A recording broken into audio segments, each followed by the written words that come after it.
আমরা ভীষণ কৃত্রিম জিনিসের প্রতি দৌড়ই। আমরা মনে করি যত বেশি বিজ্ঞাপন, যত বেশি আকর্ষণীয় করে তুলতে পারে এমন বিজ্ঞাপনের মাধ্যম দিয়ে যে প্রোডাক্ট দেখানো হবে সেটাকেই আমরা মনে করব সব থেকে ভালো প্রোডাক্ট। এবং এটা আপনার সঙ্গেও ঘটছে, আমার সঙ্গেও ঘটছে, আম জনতার সঙ্গে ঘটছে।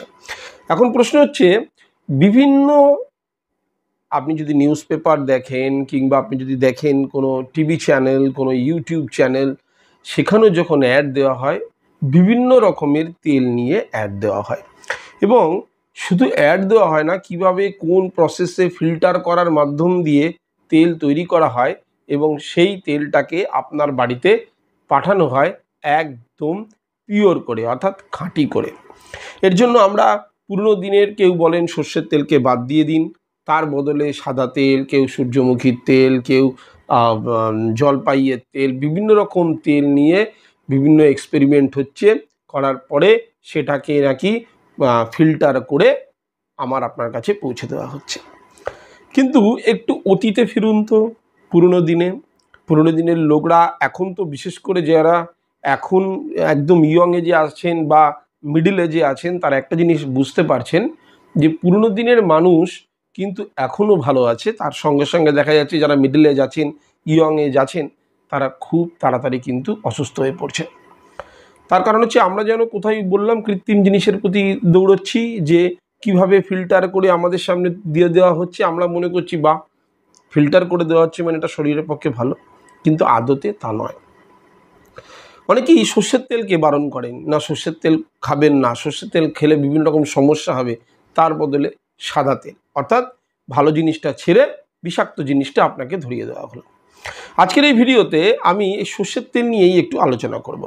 একটা জিনিস আপনারা মনে রাখবেন, সর্ষের তেলের ঝাঁঝের গন্ধে কিন্তু বাঙালি পাগল। আর তাছাড়া আপনি যদি মনে করেন ইলিশ, পার্শে এই ধরনের রান্নাগুলো করবেন বা পাবদা, আপনি কিন্তু সর্ষের তেল ছাড়া নামাতে পারবেন না এই রান্না। সর্ষের তেল শুধুমাত্র যে এই ধরনের রান্নায় কাজে লাগে তা কিন্তু নয়। সর্ষের তেলের কিন্তু অনেক গুণ আছে। কেউ হাত পায়ে মাখেন, কেউ মাথায় মাখেন। একটা সময় ছিল যখন সদ্যজাত শিশুদের কিন্তু সর্ষের তেল মালিশ করে অল্প রোদে রেখে দেওয়া হতো, যে চলটা এখন বোধহয় প্রায় বিলুপ্ত। তার মানে সর্ষের তেলের অনেক গুণ আছে। আজকের এই ভিডিওর মাধ্যম দিয়ে আমরা জানবো সর্ষের তেলের কি কি গুণ আছে। একটা জিনিস মনে রাখবেন, এই সর্ষের তেলই এমন অনেক জিনিসের সমাধান করে দিতে পারে যেগুলোর জন্য কিন্তু আমরা পরবর্তীকালে মেডিসিন ধরে ফেলছি। কারণ আমরা নিজের বুদ্ধি কোথাও হারিয়েছি, সেখানে দেখা যাচ্ছে অন্যের বুদ্ধিতে অন্যরা আমাকে বলে দিচ্ছে কি তেল ব্যবহার করলে আমি সুস্থ থাকবো। দেখুন, আপনারা যেমন লোকের সঙ্গে মেশেন টেশেন, আমিও তো টুকটাক মিশি টিশি। আমি জানতে পারি যে হঠাৎ দেখুন কোনো জায়গায় একটা আড্ডা হচ্ছে এবং সেখানে দেখা গেল কেউ কাউকে হার্টের পেশেন্ট নিয়ে কোনো একটা আলোচনা হচ্ছে। সে একজন আরেকজনকে বলে দিচ্ছে হার্টের যখন সমস্যা এই মেডিসিনটা তুমি খেতে পারো, এবং সেই ব্যক্তি সেটা মন দিয়ে শুনছে। এটা বুঝতে পারছে না যে প্রত্যেকের রোগ আলাদা, প্রত্যেকের রোগের ধরন আলাদা, প্রত্যেকের উপসর্গ আলাদা, তার জন্য আলাদা আলাদা মেডিসিন তৈরি হয়েছে। যদি মেডিসিন খেতেই হয়, কারো রেকমেন্ডেও মেডিসিন খাওয়া যায়, এটা আমি কোনোদিন জানতাম না। কিন্তু এখন মানুষের সঙ্গে মিশতে গিয়ে দেখি যে এগুলো প্রায়শই ঘটে যাচ্ছে। দেখা গেল তার জন্য এইটা খাবার উপযুক্ত নয়, তাকে বলা হচ্ছে, তারই পাশের বন্ধু তাকে রেকমেন্ড করছে এটা খা, কারণ এতে আমি সুস্থ হয়েছি। দুজনের শরীর আলাদা, উপসর্গ আলাদা, মেডিসিন অবভিয়াসলি আলাদা, কিন্তু আমরা তা মানি না। দেখুন, আজকে সর্ষের তেল যদি আপনি খান, সর্ষের তেলের অনেক বেনিফিট আছে যেগুলো আপনি কিন্তু এই রান্নার সঙ্গেই পেয়ে যাবেন। তার জন্য আপনাকে আলাদা করে বিশাল বিশাল টাকা, প্রচুর প্রচুর পয়সা খরচা করতে হবে না। 1 নম্বর, সর্ষের তেল হার্টের স্বাস্থ্যকে ভালো রাখে। এখন সর্ষের তেলের সঙ্গে হার্টের স্বাস্থ্যের সম্পর্কটা কোথায়? এলডিএল বলে একখানা কোলেস্টেরল আছে, আপনারা জানেন, যেটা খারাপ কোলেস্টেরল। আবার এইচডিএল বলে একটা কোলেস্টেরল আছে, আপনারা জানেন, যেটা ভালো কোলেস্টেরল। এই সর্ষের তেল কি করে, খারাপ কোলেস্টেরল যেটা আছে সেটাকে কমাতে সাহায্য করে আর ভালো কোলেস্টেরলটাকে বাড়াতে সাহায্য করে। তার ফলে কি হবে, অটোমেটিক্যালি আপনার হার্ট কিন্তু সুস্থ থাকবে। একটা জিনিস সবসময় বলে রাখি, এখানে অনেকেই বলবেন যে না, এখন যদি মনে হয় মাংস কষিয়ে টষিয়ে রান্না করবেন, তারপরেও দেখা যাবে আমার এলডিএলটা বাড়িনি এমনটা কিন্তু নয়। আমি বলছি রান্নায় সর্ষের তেল ব্যবহার করতে, আমি এটা বলিনি যে রান্নায় প্রচুর পরিমাণে তেল ব্যবহার করতে, সেটা আলাদা কনসেপ্ট। রান্নায় যখনই আপনারা সাধারণ খাবার খান, রান্নার মধ্যে বেসিক যে তেলটা আপনি ইউজ করেন সেটা আপনার সর্ষের তেল হোক। 2 নম্বর পয়েন্ট, সর্ষের তেলে আছে প্রদাহনাশক উপাদান। একটা জিনিস মাথায় রাখবেন, যদি আপনার শরীরে অতিরিক্ত প্রদাহ হয় তাহলে কতগুলো জিনিস আপনার সৃষ্টি হয় শরীরে। এক হচ্ছে আর্থারাইটিস, আর্থারাইটিসের ব্যথা অনুভব হবে।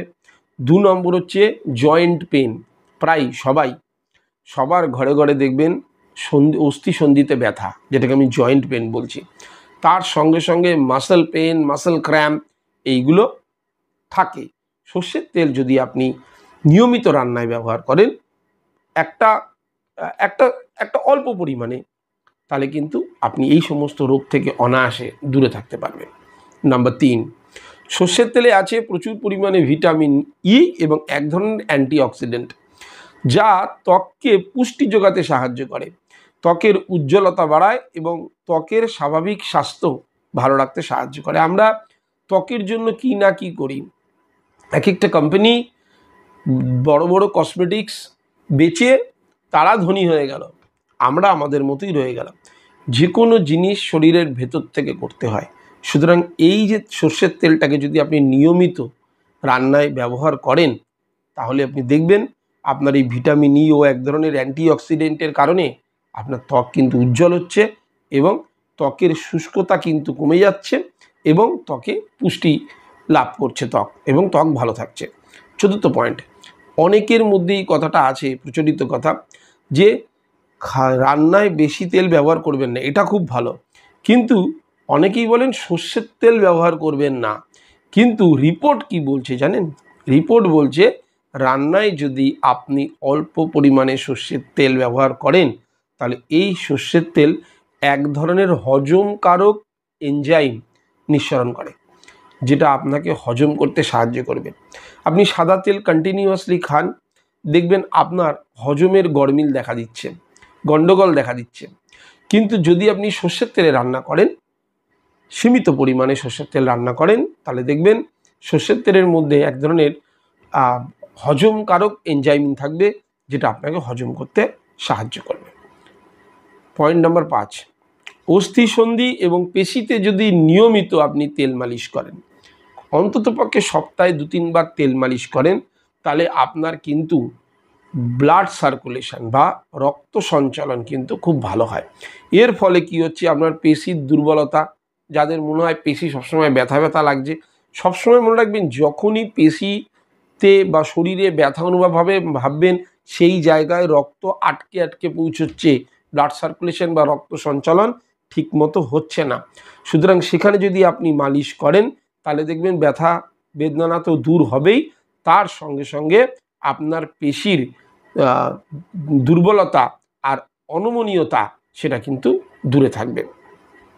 6 নম্বর, সর্ষের তেল শরীরের স্বাভাবিক উষ্ণতাকে বজায় রাখতে সাহায্য করে। অনেকেই দেখবেন প্রায়শই সর্দি কাশিতে ভুগছেন, তার মানে শরীরের যে ভিতরের টেম্পারেচার থাকা উচিত, যে স্বাভাবিক মাত্রাটা থাকা উচিত সেটা নেই, যার ফলে কি হচ্ছে না আপনি সর্দি কাশি বা দেখা যাচ্ছে ইমিউন সিস্টেমটা আপনার কমে যাচ্ছে। সে কারণে এই তেল যদি বুকে মালিশ করেন অন্ততপক্ষে সপ্তাহে 1 বার কি 2 বার, তাহলে দেখবেন এই সর্দি কাশি বা দুর্বল ভাব এগুলো কিন্তু আপনার মধ্যে থাকবে না। এই যে 6টা পয়েন্ট আমি আপনাদের সামনে বললাম, যারা রান্নায় মনে করছেন সাদা তেল ব্যবহার করছেন তারা ইমিডিয়েটলি সাদা তেল বন্ধ করুন, তার বদলে সর্ষের তেলই ব্যবহার করুন। সর্ষের তেল অল্প পরিমাণে খাবারে দিলে আপনি কিন্তু ম্যাক্সিমাম থেকে ম্যাক্সিমাম লাভ ওঠাতে পারবেন। একটা জিনিস মনে রাখবেন, অন্যান্য যে সমস্ত তেলের অ্যাড আপনাকে দেওয়া হয় অথচ কম দামে আপনার হাতে তুলে দেওয়া হয়, তার মানে যারা বিজ্ঞাপন দিতে গিয়ে এত টাকা খরচা করে তারপরে কি তেলটা আপনার হাতে তুলে দিচ্ছে একবার ভেবে দেখবেন। আজকের জন্য ভিডিওটা এতটুকুই। এরকম ধরনের কিছু ইনফরমেটিভ ভিডিও পেতে আমার এই রেড ক্রস বাংলা চ্যানেলটাকে অবশ্যই সাবস্ক্রাইব করবেন। পুরো ভিডিও দেখার জন্য অসংখ্য ধন্যবাদ। নমস্কার।